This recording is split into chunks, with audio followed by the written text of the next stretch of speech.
nous allons être généreux avec lui.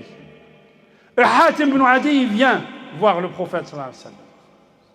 Et quand il vient voir le prophète sallallahu alayhi wa sallam, il rentre à la mosquée. Le prophète, il lui dit, viens avec moi. Il regarde, il le laisse regarder comment il est le prophète. Il dit, pendant qu'on était à Médine, il y a une petite fille qui vient, elle se plaint, elle le prend par la main, il va avec elle, il nous laisse. Je me suis dit, ça c'est pas un roi. Le roi il fait pas ça. Quand il s'est assis, on ne voyait pas de différence entre lui et ses compagnons. Il m'a amené chez lui, il n'y avait rien. Rien.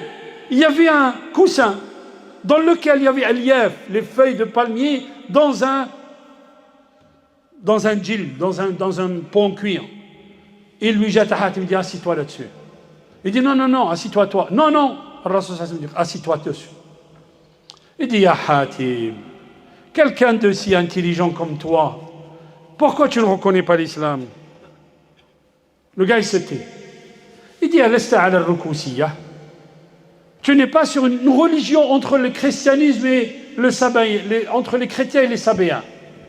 قال والله, personne ne savait que j'étais à la rukusiyya. Personne, même ma femme, mes enfants. Je me suis dit, comment il sait ça? Ya Hatim, il lui dit, alasta ta'khudhu al-mirba'.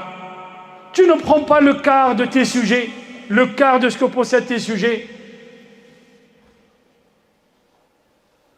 Et effectivement, je prenais le quart. Alaysa hadha haramun indakum? Vous avez vu tout à l'heure riba? Alaysa hadha haramun indakum? C'est pas haram chez vous? Quand je me suis dit, il sait que je suis à la rukusiyya, il sait que c'est haram chez nous. Comment il sait tout ça?